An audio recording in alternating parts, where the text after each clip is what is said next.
Hello guys, welcome back to कहानियाँ Hindi 2.0 channel. आज मैं आपके लिए एक कहानी लेकर आया हूँ जिसका नाम है अपराधी कौन।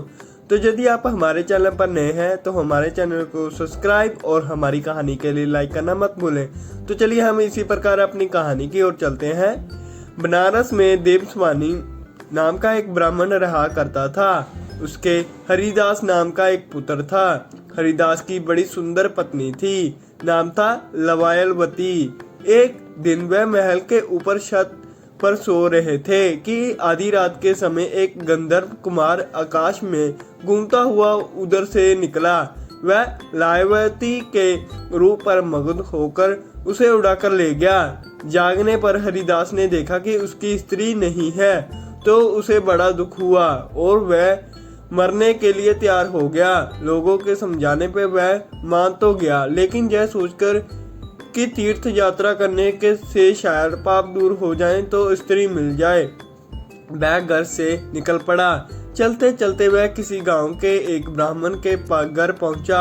उसे भूखा देख ब्राह्मणी ने उसे कटोरा भरकर खीर दे दी और तालाब के किनारे बैठकर खाने को कहा।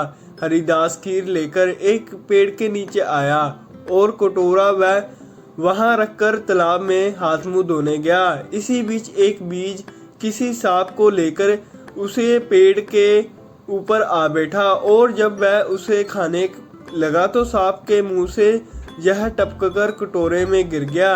हरिदास को कुछ पता नहीं था, वह उस खीर को खा गया। जहर का असर होने पर वह तड़पने लगा और दौड़ा दौड़ा ब्राह्मणी के पास आकर बोला, तूने मुझे जहर दे दिया है। इतना कहने के बाद हरिदास मर गया।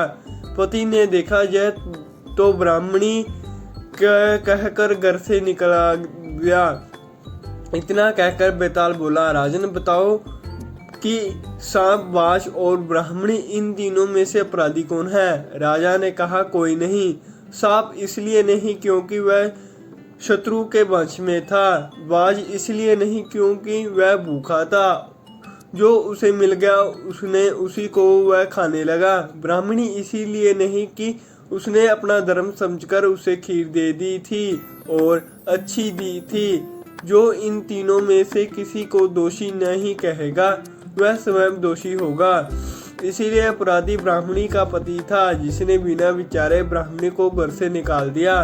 इतना सुनकर बेताल फिर पेड़ पर जा लटका और राजा को वहां जाकर उसे लाने पड़ा। बेताल ने चलते चलते नई कहानी सुनी शुरू की।